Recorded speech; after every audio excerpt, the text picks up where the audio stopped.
Sejahtera bagi kita semua.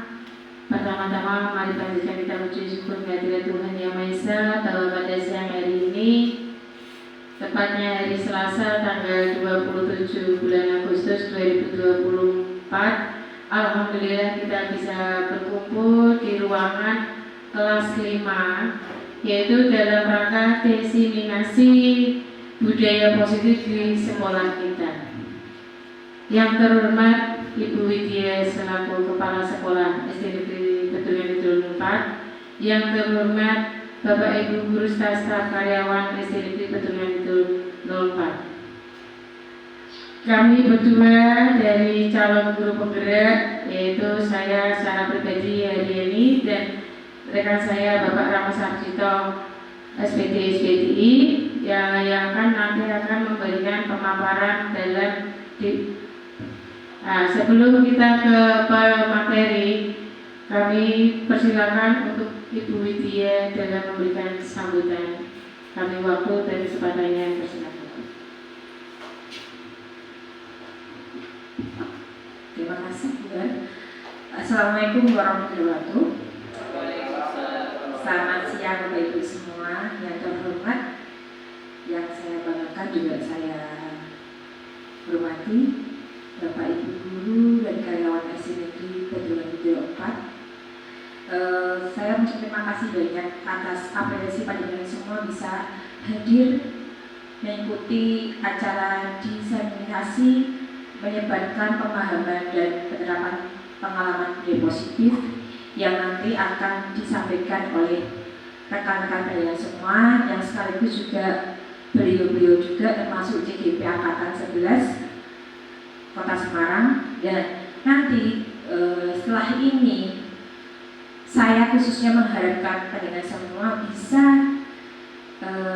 mengambil ilmu dan pengalaman dari Bapak Ibu yang disampaikan nanti tentang budaya positif.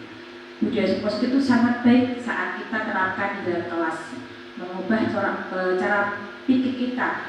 Mengapa anak bisa melakukan seperti itu? Pasti ada sesuatu hal yang mungkin salah satunya kebutuhan yang tidak terpenuhi dengan baik. Itu yang mungkin yang terkesan yang saya pelajari yang paling mana seperti itu. Jadi kita bisa nanti menerapkan bagaimana cara anak memperlakukan anak dengan baik seperti apa. Nah, yang kedua mungkin jadi penampilan Bapak Ahmad dan Bu Har bisa membuat inspirasi panjenengan semua. Ternyata seperti ini di CGP itu sangat asik sekali. Siapa tahu nanti ke depannya saya harapkan tidak hanya Pak Ahmad dan Bu Har saja, mungkin dari Bu Dia, Bu Ami, Bu Indah, Bumi juga bisa, Bu Mila, Pak Harto, Pak Bagus juga mungkin nanti bisa mengikuti CGP angkatan berikutnya. Seperti itu, nanti saya harapkan bantuan panjenengan bisa membantu dalam pelaksanaan diseminasi ini dan bisa diterapkan dalam kehidupan panjenengan sehari-hari, khususnya saat mengajar di kelasnya masing-masing. Seperti itu, saya akhiri. Wassalamualaikum warahmatullahi wabarakatuh.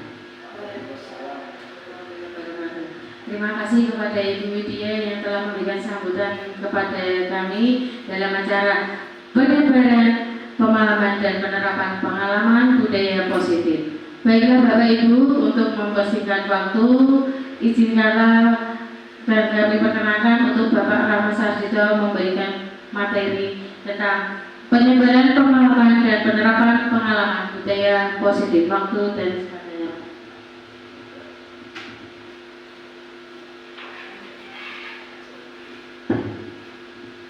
Bismillahirrahmanirrahim. Assalamualaikum warahmatullahi wabarakatuh. Alhamdulillahirabbil alamin wa bihi nasta'inu ala umuri dunya waddin.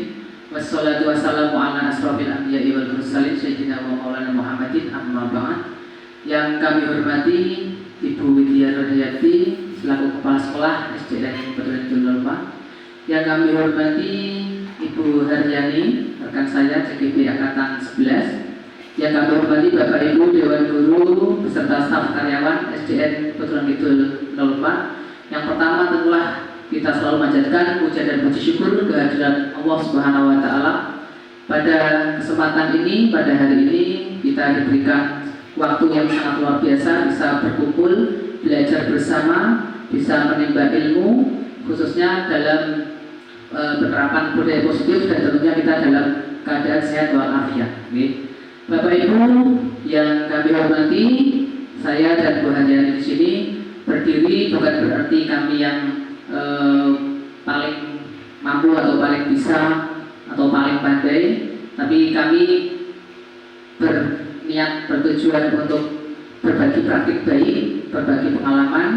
Mungkin bagi Bapak Ibu yang sudah pernah mempelajari sebelumnya bisa sebagai bahan review, bahan review untuk nanti bisa menguatkan apa yang kami sampaikan nanti. Bapak Ibu yang kami hormati, perkenalkan saya Rahmat Sarjito SPDI dan rekan saya Ibu Haryani SPD, CGP Angkatan 11 akan berbagi praktik baik tentang budaya positif. Ya. Bapak Ibu, mungkin sebelumnya kita sudah pernah mengetahui apa itu budaya positif. Yang dimaksud budaya positif itu merupakan perwujudan dari nilai-nilai atau keyakinan universal yang diterapkan di sekolah. Kemudian budaya positif dapat mendorong murid untuk mampu berpikir, bertindak, dan mencipta sebagai proses memerdekakan dirinya sehingga murid mampu mandiri dan bertanggung jawab. Konsep inti budaya positif terdiri dari beberapa bagian. Jadi ada 7 bagian terkait budaya positif. Ini nanti saya bagi dengan Ibu Haryani. Untuk saya nanti akan memaparkan dari poin 1 sampai ke 5, kemudian Bu Haryani 6 sampai 7. Karena nanti ada beberapa tayangan video yang memakan durasi, maka beliau di keyakinan kelas dan segitiga restitusi. Jadi untuk saya nanti memaparkan perubahan paradigma belajar, kemudian disiplin positif, ada kebutuhan dasar manusia, motivasi perilaku manusia, dan posisi kontrol guru. Next, Bu. Nah, kita ke pembelajaran dengan paradigma baru. Untuk pembelajaran dengan paradigma baru itu merupakan pembelajaran yang dirancang berdasarkan prinsip pembelajaran berdiferensiasi, sehingga para peserta didik belajar sesuai kebutuhannya berdasarkan tahap perkembangan sesuai teori psikologi modern untuk mewujudkan profil pelajar Pancasila. Nah, Bapak Ibu semua tentu sudah tidak asing lagi tentang profil pelajar Pancasila. Jadi Bapak Ibu sudah tidak asing lagi ya untuk profil pelajar Pancasila itu ada 6 ya. Yang pertama yaitu beriman, bertakwa kepada Tuhan Yang Maha Esa dan berakhlak mulia, kemudian berkebinekaan global, bergotong royong, kreatif, bernalar kritis dan mandiri. Nah ini sudah Bapak Ibu sudah tidak asing lagi untuk profil pelajar Pancasila. Kemudian yang ke selanjutnya next Bu. Kemudian yang kedua tentang disiplin positif, itu merupakan kebiasaan-kebiasaan hal yang baik yang mencakup sikap atau perilaku maupun tutur kata oleh seluruh warga di sekolah, terutama bagi murid, agar dapat berkembang menjadi pribadi yang kritis, mandiri, dan bertanggung jawab. Nah, kita sebagai pendidik, tujuan kita adalah untuk menciptakan peserta didik yang memiliki disiplin diri, sehingga mereka berperilaku mengacu kepada nilai-nilai kebajikan universal dan memiliki motivasi dalam diri menuju perubahan perilaku ke arah yang lebih baik. Nanti Bapak Ibu sambil kalau ada apa yang ingin disampaikan sambil berjalan gitu ya. Kemudian tentang kebutuhan dasar manusia. Kebutuhan dasar manusia itu merupakan sesuatu yang kita lakukan untuk mendapatkan apa yang kita inginkan. Seluruh tindakan yang kita lakukan memiliki tujuan, semua usaha terbaik yang kita lakukan agar kebutuhan dasar kita terpenuhi dengan baik. Ya, jadi setiap manusia itu memiliki kebutuhan dasar. Jika kebutuhan dasar itu tidak terpenuhi, maka akan terasa ada kekurangan di situ. Dan itu nanti bisa mencari perhatian. Biasanya anak kalau kebutuhan dasarnya kurang, nanti dia akan mencari perhatian untuk bisa dipenuhi kebutuhan dasarnya. Nah, kita lihat apa saja kebutuhan dasar manusia itu. Ternyata ada 5, Bapak Ibu. Yang pertama yaitu bertahan hidup. Bertahan hidup itu berhubungan dengan makanan, pakaian, tempat tinggal, keamanan dan kesehatan. Ya, jadi kalau dalam kelas ada murid kita yang lemesan, atau ngantuk itu mungkin ada kebutuhan dasar yang belum terpenuhi, diantaranya mungkin makanannya kurang, ya kurang makan ya. Nah itu kalau kita bisa tahu itu, kita bisa memenuhi itu, dia kalau kita kasih makan nanti belajarnya akan semangat.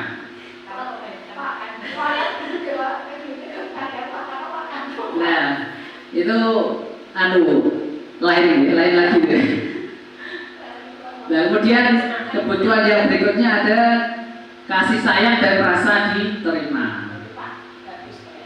Ya, rasa diterima, dipedulikan, kemudian berbagi, kerjasama dan menjadi bagian dalam kelompok. Nah ini anak-anak yang broken atau tidak mempunyai orang tua yang komplain, nah itu kebutuhan dasar kasih sayang biasanya kurang. Nah itu nanti cari perhatian biasanya kalau di sekolah, cari perhatiannya nakal atau bagaimana, biasanya cari perhatian, kalau cari perhatiannya yang negatif kurang pas. Nah kemudian ada penguasaan, harga diri, keinginan untuk dianggap pemimpin, kemudian berprestasi, diakui dan didengar. Nah mungkin di tiap kelas ada anak yang ingin menjadi pemimpin, kemudian ingin dirinya itu dihargai. Nah itu kalau kita bisa menempatkan posisi anak sesuai kebutuhan penguasaan ini, dia nanti akan terbangun motivasinya. Jadi anak-anak yang memiliki kebutuhan penguasaan, kalau kita jadikan misalnya jadi ketua kelas atau kita jadikan seksi yang sebagai pemimpin, nah itu akan merasa bangga dan harga dirinya naik gitu, jadi merasa diakui. Kemudian kebutuhan dasar berikutnya yaitu kebebasan, yang meliputi ada mandiri, kemudian memiliki pilihan, mencoba hal baru dan mampu mengendalikan arah dirinya. Nah ini banyak kita jumpai pada anak-anak kita. Jadi anak-anak suka belajar dengan gaya yang bebas. Dia pengen belajar dengan gaya mereka. Jadi dia pengennya tidak diatur. Jadi bebas menentukan cara belajarnya. Nah cuma kita sebagai guru kita memberikan arahan bagaimana bebasnya itu tetap terarah kepada anak-anak gitu ya.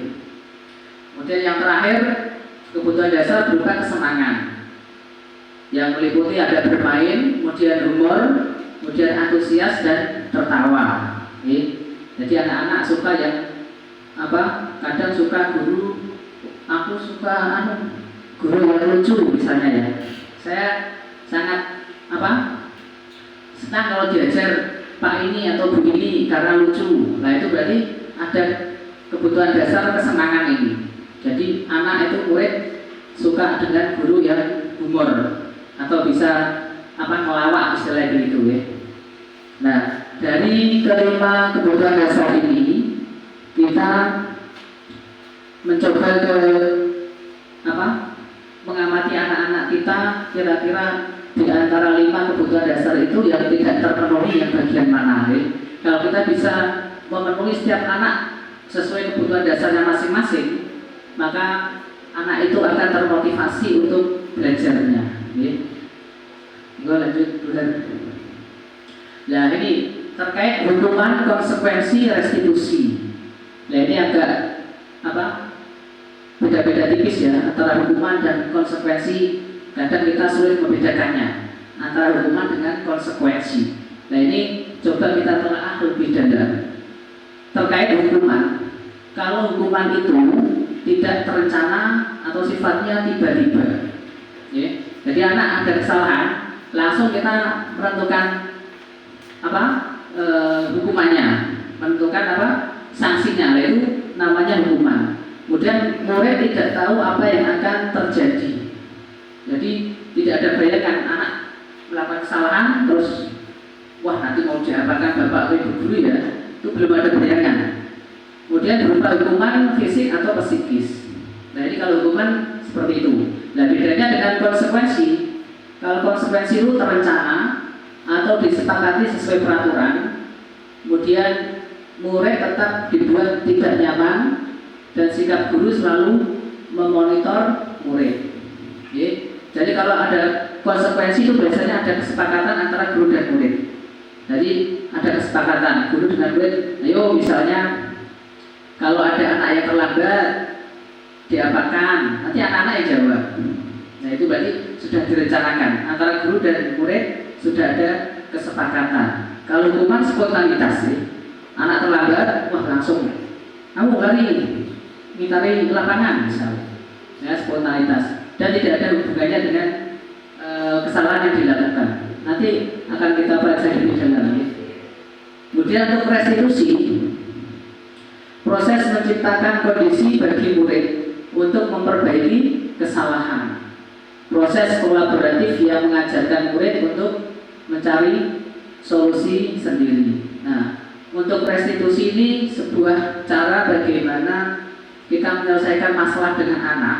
Itu kita memancing anak untuk berusaha mencari solusi sendiri. Jadi kita arahkan, kita pancing-pancing, kemudian anak ternyata tahu akan kesalahannya dan nanti bisa menemukan solusinya masing-masing. Jadi tidak langsung kita spontanitas kita arahkan, tapi kita pancing-pancing untuk dia bisa menyelesaikan permasalahannya.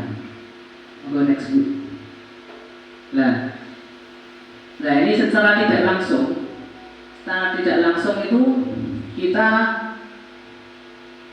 berada pada mungkin kalau tidak salah satu atau beberapa ya posisi kontrol guru.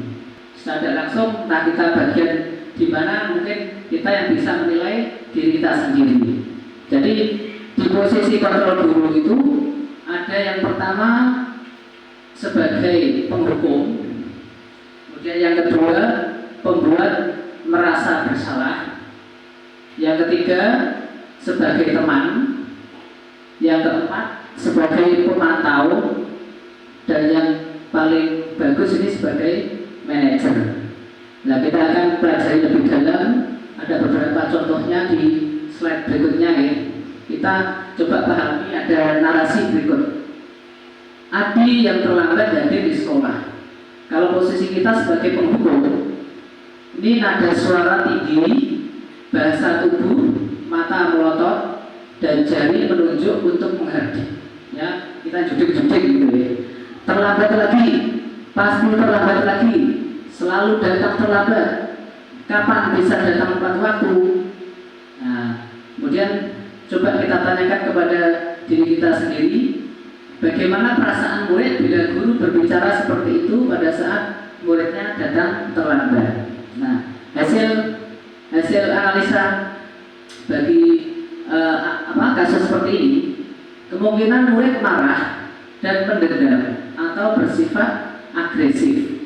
Bisa jadi sesudah kembali duduk, murid tersebut akan mencoret-coret bukunya atau meja tulisnya. Dan lebih buruknya lagi, sepulang sekolah melihat motor atau mobil bapak ibu guru dan akan menggores kendaraan tersebut dengan paku. Nah ini kalau murid yang biasa dihukum, dia mungkin agak tergajah jadi terus gendel. Nah itu bisa juga menahan amarahnya, terus bisa meluapkan emosinya seperti contoh tersebut. Oke. Lanjut Bu. Kemudian jika posisi kita sebagai pembuat merasa bersalah, nada suara memelas atau halus atau sedih, kemudian bahasa tubuh merapat pada anak dan agak lesu. Adi, kamu ini bagaimana ya? Kamu sudah berjanji dengan ibu tidak akan terlambat lagi. Kamu kenapa ya senang sekali mengecewakan ibu? Ibu benar-benar kecewa sekali. Nah, ini bagaimana perasaan murid bila ditegur seperti cara ini? Nah, hasilnya murid akan merasa bersalah telah mengecewakan ibu atau bapak gurunya. Murid akan merasa menjadi orang yang gagal dan tidak sanggup membahagiakan orang lain. Kadang-kala sikap seperti ini lebih berbahaya dari sikap penghukum, karena emosi akan tertanam rapat di dalam. Murid menahan perasaan, tidak seperti murid dengan guru penghukum, di mana murid bisa menumpahkan amarahnya walaupun dengan cara negatif. Murid tertekan seperti inilah yang tiba-tiba bisa meletus amarahnya dan bisa menyakiti diri sendiri atau orang lain. Jadi kalau seorang anak merasa dia sangat bersalah sekali, dia dalam perasaannya itu suatu saat mungkin seperti gumpalan gunung es ya, sekali pas meluap langsung bisa menjadi bom waktu ya. Nah, mungkin gambarnya seperti itu ya. Nah, kemudian kalau posisi kita sebagai teman, nada suara ramah, akrab, dan bercanda, bahasa tubuh merapat pada murid dan mata dan senyum jenaka. Nah, contohnya, Adi, ayolah, bagaimana sih kamu? Kemarin kamu sudah janji ke bapak bukan? Kenapa terlambat lagi? Sambil tertawa ringan. Ya sudah, tidak apa-apa. Duduk dulu sana, nanti Pak Guru bantu. Nah, ini sambil senyum ya. Nah, bagaimana perasaan murid dengan sikap guru yang seperti ini? Nah, hasilnya murid akan merasa senang dan akrab dengan guru. Ini termasuk dampak yang positif. Hanya saja di sisi negatif, murid menjadi tergantung pada guru tersebut. Bila ada masalah, dia merasa bisa mengandalkan guru tersebut untuk membantunya. Akibat lain dari posisi teman, Adi hanya akan berbuat sesuatu bila yang menyuruh adalah guru tersebut, dan belum tentu berlaku yang sama dengan guru atau orang lainnya. Oke. Nah, kemudian yang selanjutnya jika kita sebagai pemantau, nada suara datar, bahasa tubuh formal. Oke. Guru, Adi, tahukah kamu jam berapa kita memulai? Kemudian Adi menjawab, tahu Pak. Kamu terlambat 14 menit. Apakah kamu sudah mengerti konsekuensi yang harus dilakukan bila terlambat? Kemudian Adi menjawab, paham Pak, saya harus tinggal kelas pada jam istirahat nanti dan mengerjakan tugas ketertinggalan saya. Kemudian guru, ya benar, nanti pada saat jam istirahat kamu harus tinggal di kelas untuk menyelesaikan tugas yang tertinggal tadi. Saya tunggu. Nah, bagaimana perasaan murid yang diperlakukan seperti ini? Murid memahami konsekuensi yang harus dijalankan karena telah melanggar salah satu peraturan sekolah. Guru tidak menunjukkan suatu emosi yang berlebihan, menjadi marah atau membuat merasa berbuat salah.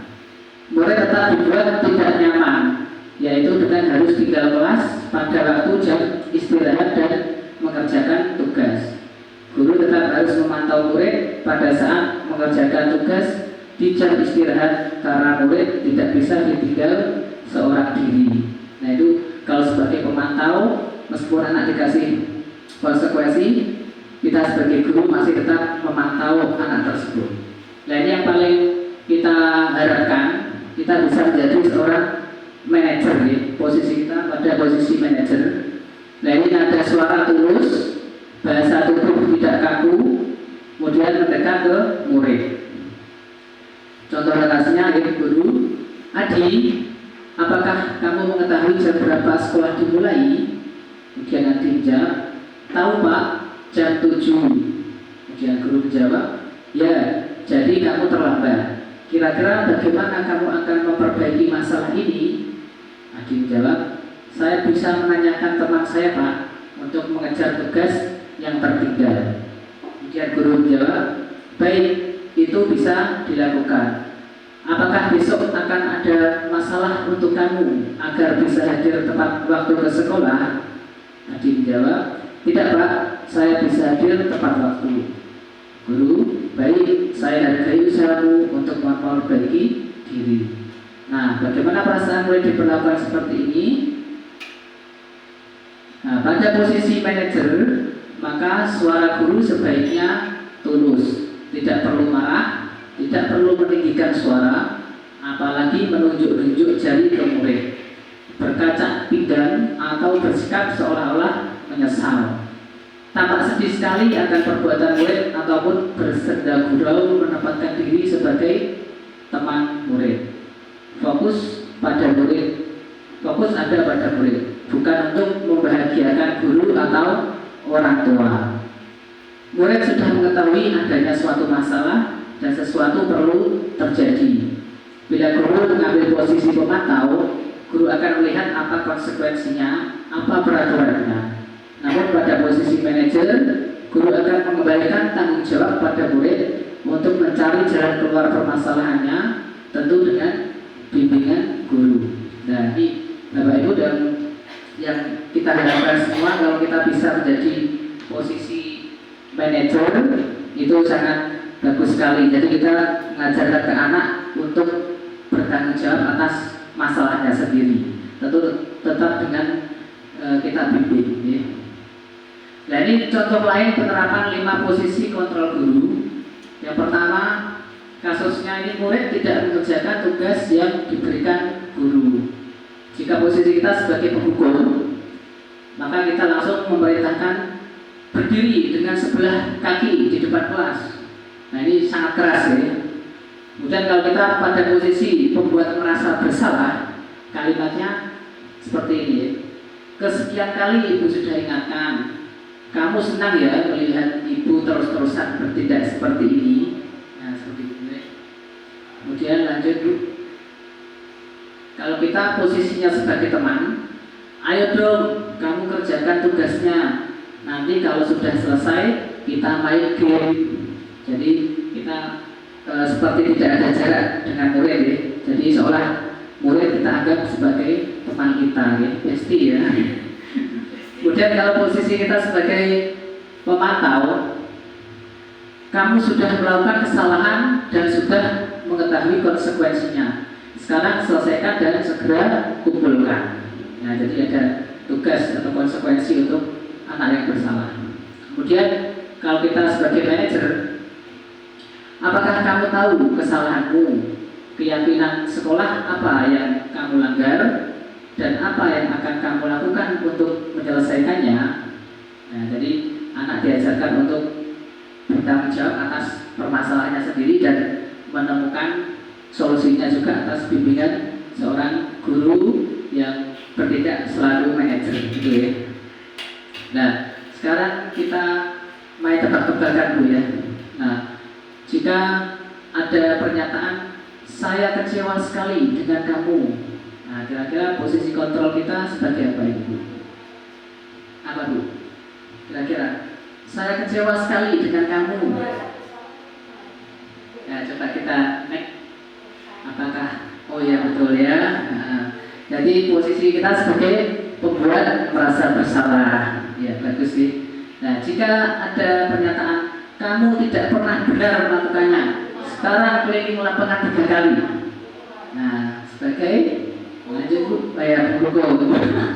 Ya, ada bagus Bu, selaku penghukum. Nah, kemudian kira-kira bagaimana kamu akan memperbaiki masalah ini? Ini apa ya Bu ya? Oke. Ya boleh. Apakah pemantau manajer? Oh ya manajer ternyata ya. Nanti kita mengajak anak untuk mencari solusi. Ya. Kemudian ayolah lakukan demi Bapak Ibu. Ini kira-kira sebagai apa? Pemantau atau apa? Oh sebagai teman, ya. Ternyata posisi sebagai teman. Nah ini masih ada lah ini. Kamu terlambat 15 menit. Apakah kamu sudah mengerti konsekuensi yang dilakukan bila terlambat? Nah, ayo pemantau ya betul sekali. Jadi Bapak Ibu sudah sangat hebat sekali ya. Jadi beberapa posisi kontrol dulu bisa kita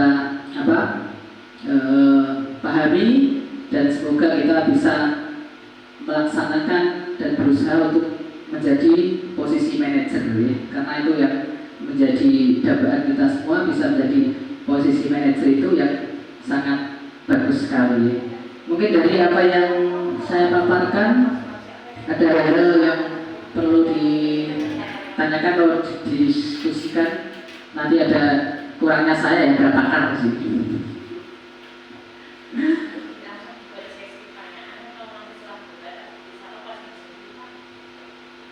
Monggo, oke.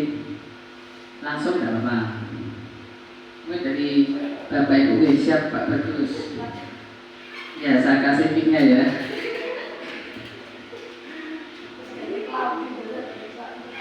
Terima kasih Pak Rahmat atas apa yang sudah dipaparkan. Saya sangat tertarik sekali semua apa yang sudah disampaikan Pak Rahmat. Dari beberapa hal yang disampaikan Pak Rahmat, tentu sangat menarik dan menjadi pertanyaan saya yang saya sampaikan terkait dengan materi yang disampaikan itu. Memang secara teori kan sangat bagus ya, karena memang semua itu kan yang kita cari adalah yang paling baik. Namun kondisi yang sekarang ini yang ada, artinya kan bukan hanya teori, tetapi perlu juga prakteknya, gitu kan. Jadi kalau kita melihat tadi pada awal itu namanya dimensi apa tadi? Itu kan salah satunya kan perlu ada semacam penelitian gitu ya. Artinya apa yang sudah kita sampaikan di dalam pemaparan itu akan lebih baik kita terjun langsung ke lapangan, terutama di sekolah kita ya, kondisi yang saat ini yang ada, yang real yang ada ya, itu seperti apa sebenarnya? Apakah memang sudah seperti dengan apa yang seperti di teori itu, atau memang berbeda? Ternyata kok di sekolah di sini itu kendalanya kan berbagai macam permasalahan yang ada ya, bukan hanya mungkin itu saja. Tetapi kalau alangkah baiknya dilakukan dengan adanya tindakan kelas atau penelitian sehingga menghasilkan kesimpulan, oh ternyata di sekolah sini itu rata-rata seperti ini. Nah, kemudian yang harus kita lakukan seperti ini. Itu yang pertama. Kemudian pertanyaan yang kedua, tidak semua guru mungkin ya, artinya di dalam memberikan suatu sistem pemberian apa istilahnya tadi 5 ada apa tadi, ada beriman, bertakwa, berakhlak, berkreatif dan sebagainya itu mungkin dari Pak Rahmat juga memberikan suatu apa ya, semacam contoh yang real gitu ya. Oh, karena apa, setiap anak itu kan berbagai macam karakter yang sangat berbeda-beda, sehingga mungkin dari Pak Rahmat juga menyampaikan bahwa akhlak itu harus seperti ini. Dari itu semua diberikan gambaran-gambaran sehingga oh, guru itu pasti akan punya pandangan. Mungkin itu Pak sementara pertanyaan saya. Terima kasih. Terima kasih Pak Bagus, pertanyaan yang sangat luar biasa sekali. Yang pertama tadi terkait dengan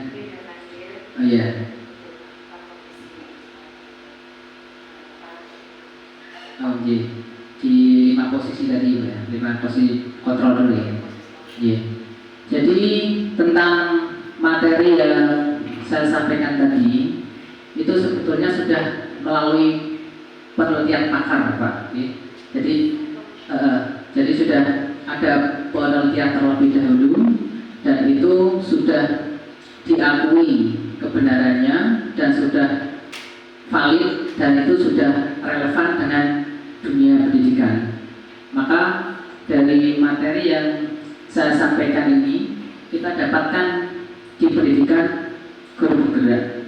Saya Bu Hadiani mendapatkan materi ini, pendidikan ini, materi dan ini muncul itu sudah melalui berbagai tahapan, berbagai proses penelitian dan kemudian sudah ada prakteknya juga dan itu bisa dipakai dan diterapkan di dunia pendidikan.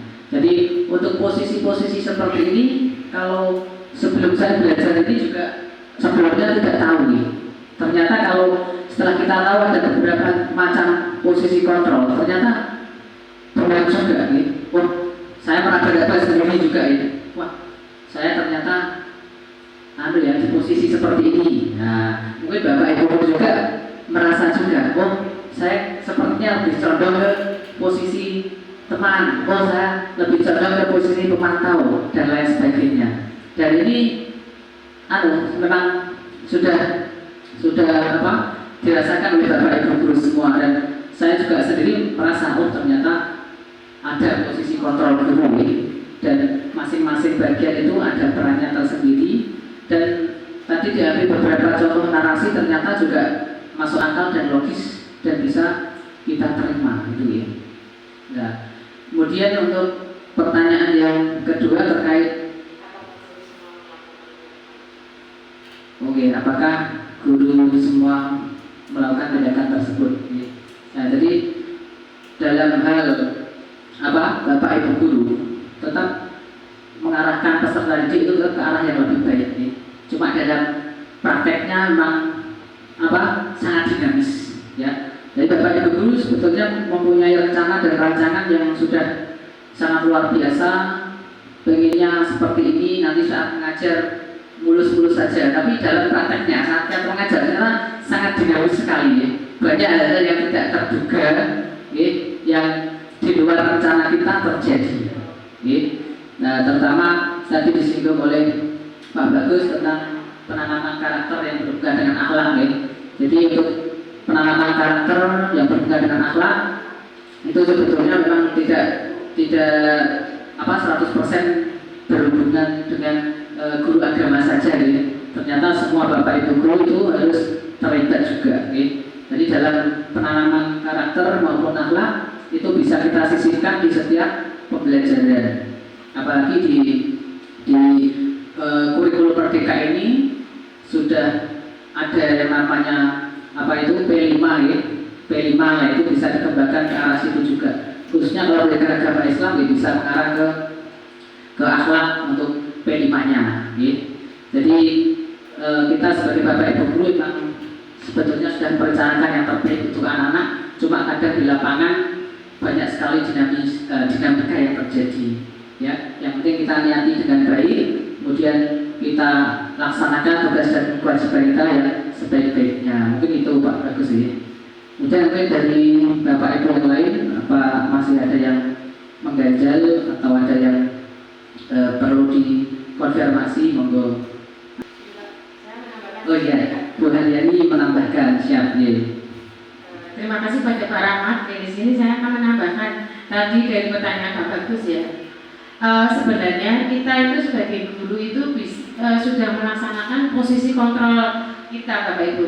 Sebagai penghukum, pembuat merasa bersalah, sebagai teman, pemantau dan manajer. Tapi sebelum itu kan kita tidak tahu ilmunya ya Bapak Ibu. Kita tuh tidak tahu masuk posisi kemana, kita ke apa itu kita tidak tahu. Sebenarnya Bapak Ibu guru itu setiap hari sudah melakukan. Contohnya kayak olahraga aja. Olahraga itu pastinya setiap harinya itu setiap guru memiliki konsekuensinya sendiri-sendiri. Konsekuensinya sendiri, memiliki suatu peraturan sendiri. Jadi kita tidak tahu. Awalnya memang kita berdua, saya dan Pak Rahmat itu tidak tahu masuk ranahnya kemana, itu kita tidak tahu. Oh, kita menghukum atau kita membuat merasa bersalah atau kita sebagai teman, pemantau, manajer itu kita tidak tahu. Tapi semuanya itu sudah pernah kita lakukan di dunia pendidikan ini.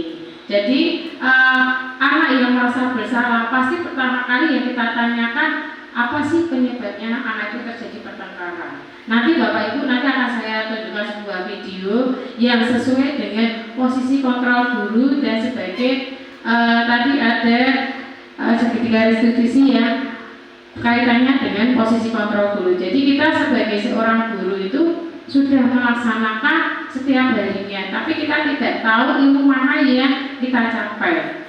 Ini kebetulan dalam filosofi Ki Hajar Dewantara ini banyak pembelajaran yang kita peroleh itu Bapak Ibu, tapi kita harapannya hanya ingasa sunturodo, imadyo mangukaso, tuturi yang itu aja yang kita apa.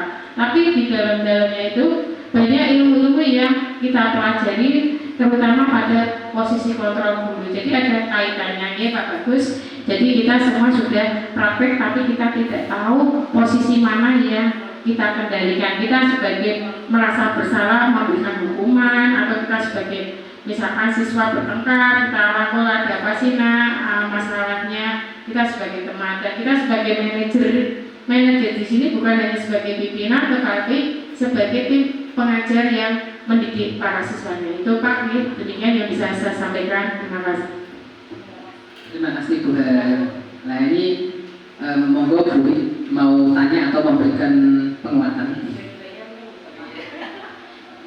Ini itu pengalaman saya Bapak Ibu semua. Untuk posisi kontrol dulu itu memang di 5. Kalau di pengalaman saya, kalau dari 5 kategori ini mungkin yang penghukum sama pembuat merasa bersalah itu agak seperti tidak. Takutnya itu bisa mengakibatkan anak itu merasa minder atau mungkin berbuat langkah itu ketakutan merasa bersalah ya. Jadi kayak sudah ada untuk berinisiatif ke depan itu agak kurang mengena. Kalau mungkin pengalaman saya itu kalau posisi teman pemantau sama manajer itu bisa kita gunakan pada saat posisi tertentu. Kadang-kadang ada anak yang memang harus kita diajak kolaborasi, diajak dengan mungkin dia berbuat masalah apa ya, tapi bisa diajak kita komunikasi, konsultasi dengan dianggap sebagai teman. Atau mungkin si A ini kalau dilakukan sebagai manajer kurang tepat, bisa diajak sebagai teman karena mungkin dengan diajak sebagai teman dia mungkin itu untuk siswa yang agak lebih tinggi usianya gitu. Jadi bisa diajak cerita. Kalau pemantau mungkin juga bisa diterapkan di kelas sama tinggi, tergantung itu seperti apa tindakan anak yang dilakukan oleh anak tersebut. Jadi kalau mungkin saya merasa memang mungkin di sini Bapak Ibu sudah benar disampaikan sama Pak Rama sama Bu Har sudah menerapkan apa yang dilakukan di situ. Mungkin memang ada beberapa guru yang mungkin melakukan tindakan yang ke-1 atau ke-2 itu mungkin memang dia punya alasan khusus sendiri untuk melakukan seperti itu. Mungkin sudah dilakukan dengan cara manajer kok belum bisa, pemantau kok belum bisa, mungkin beri teman bisa, akhirnya dengan cara mungkin yang 1 dan nomor 2 seperti itu. Mungkin yang saya sampaikan, mungkin kalau ada yang menambahkan, monggo. Terima kasih sekali Bu Widya yang sudah memberikan penguatan, jadi sangat luar biasa dan sangat betul sekali. Jadi apa yang disampaikan Bu Wid, ternyata sebagai guru kita tidak harus berfokus pada satu posisi saja tadi. Bisa kita berperan sebagai pemantau atau kadang juga sebagai teman, tergantung lihat situasi dan kondisi di lapangan. Ya betul sekali. Jadi yang paling bagus memang yang bisa kita lakukan yaitu sebagai manajer. Jadi memang kondisi di lapangan apa yang terjadi memang kadang berbeda dengan teori yang kita dapatkan Bu. Jadi kita bisa beradaptasi, bisa menyesuaikan, bisa memperlakukan kita sebagai posisi yang seperti apa. Yang penting kita tetap berhati-hati dengan perasaan murid-murid kita.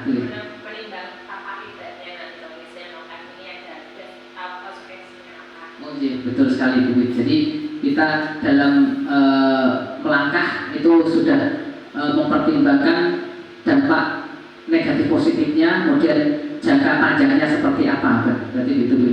Terima kasih Bu selaku kepala sekolah yang memang pada saat ini beliau sudah lulus sebagai guru penggerak, jadi sangat menginspirasi ya, sangat menginspirasi dan memang bisa berikan penguatan gitu. Jadi saya dan dari merasa sangat terbantu. Terima kasih sekali gitu ya. Nah, mungkin dari Bapak Ibu ada yang masih mengganjal. Jadi lumayan banyak yang kami paparkan ya. Mungkin kalau tidak ada nanti bisa. Oh ya, nantikan ya. Masih ada segitiga restitusi dan keyakinan kelas. Nah itu nanti akan disampaikan oleh Bu Handani. Ini ada videonya juga. Makanya saya berbagi tugas dengan beliau tak kasih beberapa karena yang di video keyakinan kelas dan segitiga restitusi ada durasi videonya yang lumayan panjang ya. Monggo berarti untuk selanjutnya kita sambut untuk teman saya Bu Haryani yang akan menyampaikan terkait keyakinan kelas dan sertifikat restitusi. Kepadanya waktu dan tempat kami persilahkan. Terima kasih kepada Bapak Rahmat yang telah menyampaikan materi posisi kontrol sampai ya posisi kontrol. Sekarang Bapak Ibu kita perhatikan ini ada sebuah video.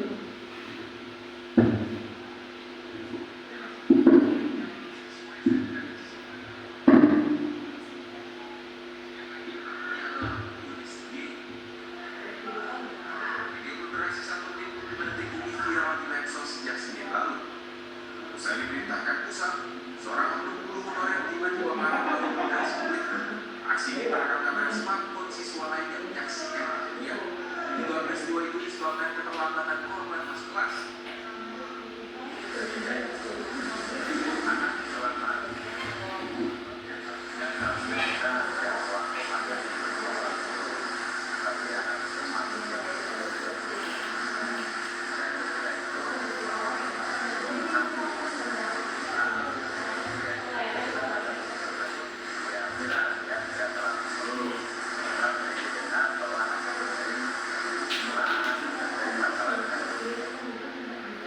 Korban telah mendapatkan pendampingan psikologis dari polisi, sedangkan pelaku telah dipecat pihak sekolah dan telah diperiksa di kepolisian sektor Cisokan. Uji pelaku Maisa melaporkan untuk Mer. Baiklah Bapak Ibu, tadi Bapak Ibu telah melihat video tayangan yaitu seorang guru yang melakukan kekerasan pada siswanya.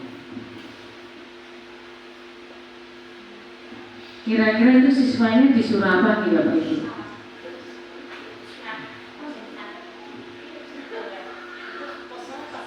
Ya. Kita lihat lagi. Ya. Kita ulangi lagi ya.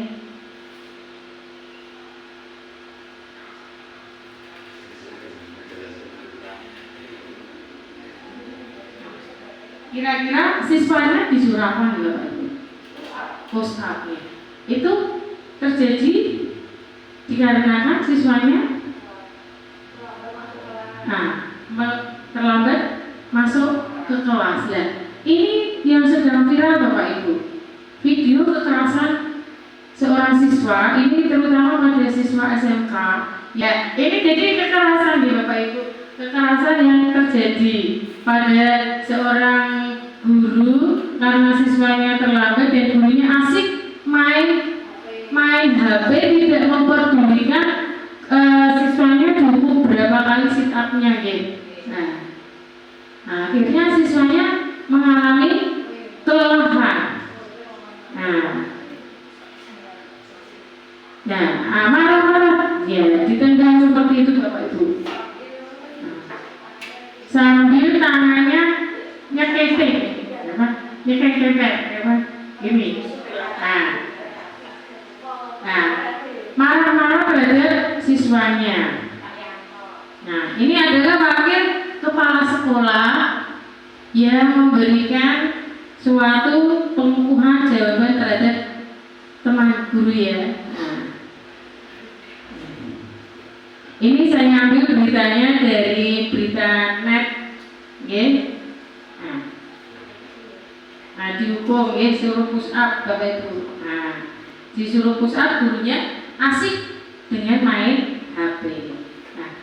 Kira-kira ini ada sebuah pertanyaan Bapak Ibu. Apakah penanganan siswa tersebut sudah sesuai dan bagaimana pendapat Bapak dan Ibu tentang kejadian video tersebut? Kira-kira apa ya? Ya kan? Tidak sesuai. Tidak sesuai dengan aturan yang ada dalam dunia pendidikan, ya, Bapak Ibu. Karena melakukan kekerasan fisik, ya, kekerasan itu tidak baik untuk dilakukan, tepatnya pada guru. Nah, di sini saya meneruskan dari penyampaian materi Pak Rahmat. Saya yang keyakinan kelas di Bapak Ibu. Tentunya Bapak Ibu telah melakukan keyakinan kelas atau kesepakatan kelas sebelum pembelajaran dimulai. Keyakinan kelas di sini merupakan kesepakatan kelas yang diyakini bersama guru dan murid dengan harapan dapat meningkatkan kedisiplinan murid. Dan keyakinan kelas di sini dapat berupa pernyataan universal yang dibuat dalam bentuk positif dan bersifat abstrak. Keyakinan kelas hendaknya tidak terlalu banyak sehingga mudah diingat dan dipahami oleh semua warga kelas dan ikut berkontribusi dalam pembuatan keyakinan kelas lewat kegiatan mengutarakan pendapatnya. Jadi Bapak Ibu, kalau di dalam kelas yang membuat keyakinan kelas atau kesepakatan kelas itu bukan Bapak Ibu guru, tapi Bapak Ibu guru ini sebagai media, memberikan motivasi, arahan kepada putra-putri kita bagaimana kita membuat kesepakatan kelas agar kita oleh keyakinan kita kelas kita menjadi tertib, mematuhi peraturan yang ada. Biarkan anak didik kita itu memiliki inspirasi sendiri, inspirasi pendapat. Seandainya datang tidak terlambat, kemudian tidak ramai di dalam kelas, yaitu yang mengutarakan alangkah baiknya kalau siswanya sendiri. Jadi dengan adanya beberapa keyakinan kelas, maka kita akan buat kesepakatan kelas. Keyakinan kelas dan kesepakatan kelas. Keyakinan itu adalah nilai-nilai kebajikan universal yang disepakati secara tersurat, lepas dari latar belakang, suku, negara, bahasa maupun agama. Sedangkan kesepakatan sendiri yaitu hasil dari keputusan bersama dengan tujuan yang sama. Jadi keyakinan sendiri di sini siswa kita diajak untuk membuat keyakinan. Setelah keyakinan itu terbentuk, maka kita buat kesepakatan bersama. Jangan sampai kesepakatan itu berbeda dengan keyakinan. Jadi keputusan apapun yang kita ambil itu sesuai dengan keyakinan siswa masing-masing. Di sini sudah ada kelihatannya di kelas 5 ada belum nih keyakinan. Kalau di kelas 3 sudah ada keyakinan kelas. Jadi anaknya itu membuat sendiri keyakinan kelas. Nah, ini ada pembentukan keyakinan kelas. Keyakinan kelas tidak hanya dibuat di kelas, akan tetapi untuk sekolah kita. Mohon maaf Ibu ini jadi kita sebagai guru pun juga harus memiliki keyakinan sekolah di Bapak Ibu. Jadi keyakinan sekolah di sini ada keyakinan kelas. Ini ada kelas bersih, itu kelas bersih tapi abstrak. Kemudian daripada peraturan yang lebih rinci dengan konkret. Keyakinan kelas berupa pernyataan universal. Pernyataan kelas senantiasa dibuat dalam bentuk positif. Kemudian keyakinan kelas sebenarnya tidak terlalu banyak dan mudah diingat dan dipahami oleh semua warga sekolah atau warga kelas. Dan keyakinan kelas sebenarnya sesuatu yang dapat diterapkan di lingkungan kita masing-masing. Dan semua warga kelas sebenarnya ikut berkontribusi dalam pembuatan keyakinan kelas lewat kegiatan curah pendapat. Kemudian bersedia meninjau kembali keyakinan kelas dari waktu ke waktu. Nah, coba Bapak Ibu, mari kita membuat keyakinan sekolah kita. Nah, coba kita belajar membuat keyakinan sekolah kita atau kesepakatan dari kelasnya masing-masing. Monggo kita nanti kita latihan membuat ya Bapak Ibu. Ya Pak, pertama kita buat game ya, nanti buat keyakinan dari kelas 1, kelas 2, olahraga, TU, bagaimana nanti kalau tidak disepakati konsekuensinya bagaimana nanti duit yang akan menindaklanjuti di duit ya nanti kita membuat keyakinan kelas Pak ya.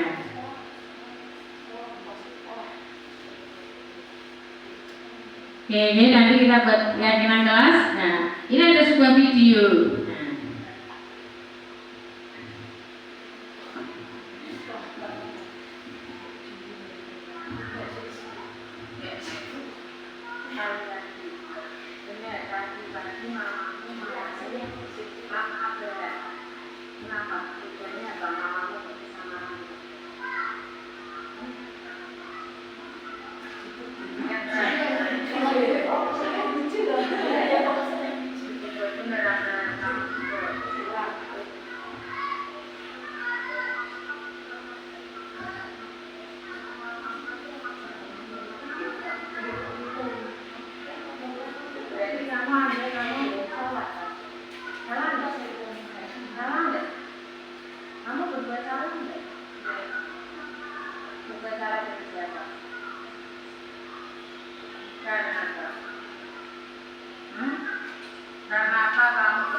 ada tadi bagi kita ke kontrol guru ya, tadi kasusnya Angga itu juga masuk ke sebagai kontrol guru. Nah ini juga ada lagi kasusnya pada siswa.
Itu Bapak Ibu.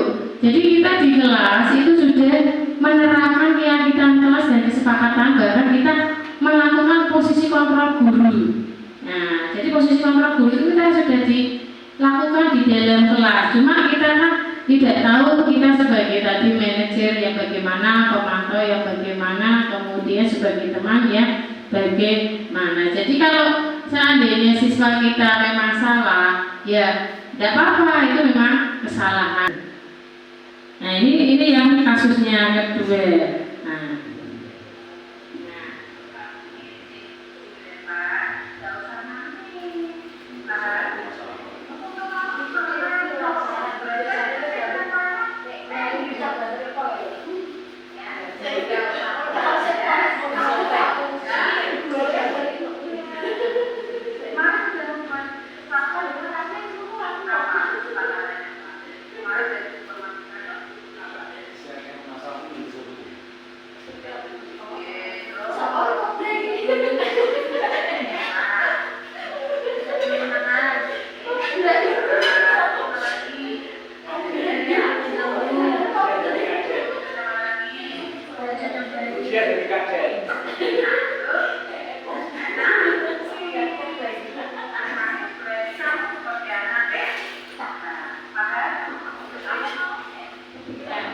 Jadi, baiklah Bapak Ibu, ya tadi kita telah melihat beberapa video kasus, ya ini sebenarnya Pak Rahmat juga kemarin terjadi kasus yaitu antara Dava dengan Restu Gepang, cuma Galih cuma belum ditayangkan. Dan itu sebagai posisi kontrol guru. Nah, sekarang kita ke segitiga restitusi Bapak Ibu. Nah, segitiga restitusi ini diambil dari permasalahan yang tadi Bapak Ibu, dari video yang sudah saya tanyakan, guru yang menghukum siswanya pada siswa SMK. Jadi di sini saya ambil ilmunya bahwa segitiga restitusi adalah suatu proses dialog yang dijalankan guru atau orang tua agar dapat menghasilkan murid yang mandiri dan bertanggung jawab. Kemudian segitiga restitusi ini membantu murid memiliki tujuan disiplin positif dan memperbaiki dirinya setelah berbuat salah. Restitusi ini bukan untuk menebus kesalahan, namun untuk belajar dari kesalahan. Nah, ini tadi videonya saya ambil dari permasalahan segitiga restitusi dari itu. Jadi kalau siswa kita memiliki kesalahan, jadi dianggap ini bukan untuk kesalahan tapi untuk belajar, tapi untuk dari kesalahannya, menebus kesalahan namun untuk belajar dari suatu kesalahan. Nah, dalam menghadapi kasus yang pertama kita lakukan yaitu menstabilitaskan identitas. Ya, identitas tadi ada suatu ditanya siswanya namanya siapa, kemudian kemudian dia berbuat salah itu suatu manusiawi, memang manusia itu tidak tempatnya salah dan dosa nih Bapak Ibu. Kemudian tidak ada manusia yang lebih sempurna selain yang penciptanya. Bapak atau Ibu juga pernah melakukan kesalahan. Jadi bukan hanya murid saja, kita pun juga pernah mengalami kesalahan, kekhilafan, kedoliman, atau Bapak Ibu juga tidak tertarik mencari siapa yang salah, tetapi Bapak Ibu ingin mencari solusi dari permasalahan ini. Nah, jadi kita tidak ingin mencari siapa yang salah, tapi kita mencari solusi kebenarannya. Jadi jangan sampai siswa kita ini memiliki sifat yang pendendam, apalagi sampai orang tuanya ikut-ikutan ya. Kalau kejadiannya di sekolah, hendaknya orang tua itu tidak boleh ikut campur permasalahan yang ada di sekolah. Kemudian kita cari validasi tindakan yang salah. Memvalidasi tindakan yang salah di sini bahwa kita pasti punya alasan mengapa kita melakukan tindakan tersebut. Kita menghukum siswanya berarti kita melakukannya. Padahal kita bisa melakukan yang lebih buruk. Seandainya siswa itu melakukan kesalahan, tapi bisa juga seperti tadi yang videonya gurunya maka lebih buruk lagi, lebih kejam lagi menghukum seorang siswa. Dan kita patut bangga pada diri kita sendiri karena kita telah melindungi sesuatu yang penting ya, kita lebih patut yang penting. Kemudian menanyakan keyakinan di sini, apa sih keyakinan kelas kita? Tadi ada videonya bahwa siswa yang mengalami pertengkaran, dua perselisihan, dua anak, kita tanya keyakinan kelas kita sudah disepakati belum, sudah dibentuk belum, kalau sudah mengapa kamu melakukan hal yang demikian. Kemudian nilai-nilai apa yang telah kita sepakati, nilai-nilainya di sini tadi anak bisa menyebutkan tidak boleh bertengkar, tidak boleh datang terlambat, terus tidak boleh mengganggu, tidak boleh menjadi nilai-nilai yang kita sepakati. Jadi sudah ada ditetapkan oleh guru dan siswanya. Terus seperti apa sih gambaran kelas yang ideal menurut kita Bapak Ibu? Nah, jadi kira-kira gambaran kelas apa yang kita harapkan itu pada intinya banyak nih Bapak Ibu. Siswanya memiliki karakter yang baik, terus kemudian tidak ya istilahnya sekolah yang siswa yang bagus gitu ya harapan kita. Jadi kamu mau jadi apa, orang apa, seperti apa. Jadi anak itu kan kita tanyakan kepada siswa, kira-kira kalian itu pengen jadi anak yang bagaimana, harapannya yang bagaimana. Itu kan tidak mungkin kita memiliki harapan yang positif, yang negatif thinking atau apa ini. Terus kemudian, dari situ yang bisa saya paparkan, kami membuka beberapa kesempatan kepada Bapak Ibu, monggo yang ingin bertanya kami persilahkan, dan ingin memberikan solusi juga kami persilahkan. Waktu dan tempat kami siapkan. Monggo Pak Rahmat.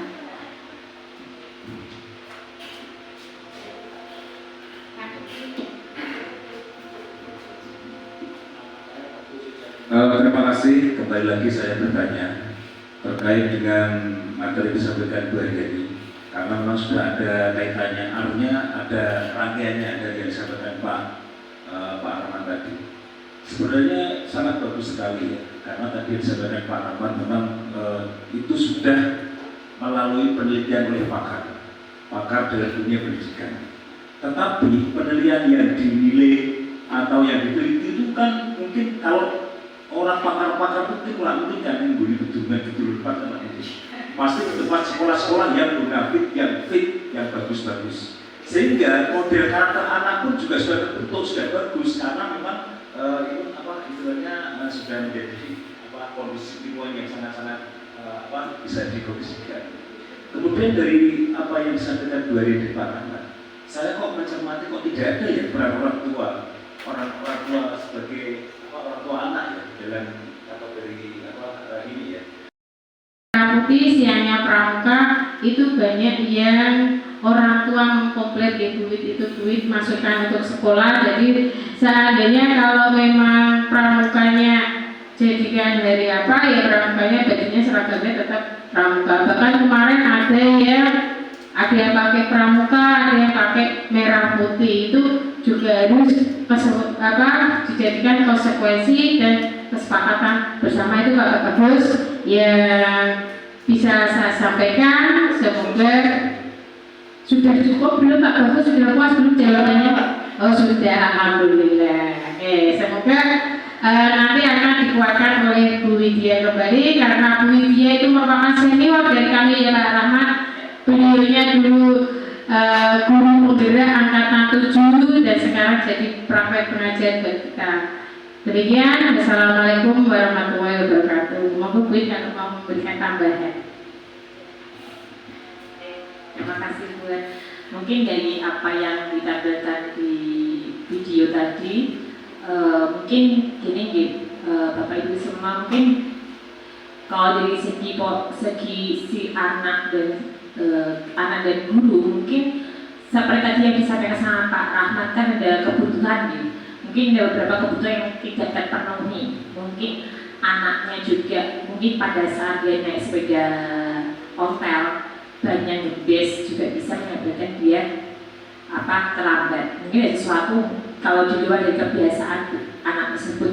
Mungkin gurunya juga melakukan seperti itu. Kenapa? Mungkin benar yang disampaikan tadi, mungkin ada beberapa kebutuhan dia, mungkin ada permasalahan di rumahnya, mungkin ada tagihan hutang apa gimana, atau mungkin lagi berdekatan dengan istrinya. Mungkin dia tadi dia sibuk main HP, mungkin dari habis baca berita sesuatu, berita dia jengkel sesuatu gimana, mengibatkan akhirnya melampiaskan ke anak tersebut yang bikin masalah. Kadang-kadang memang hal yang seperti inilah, makanya ada penyampaian dari materi Pak Ahmad sama Bu Ari itu bisa membuka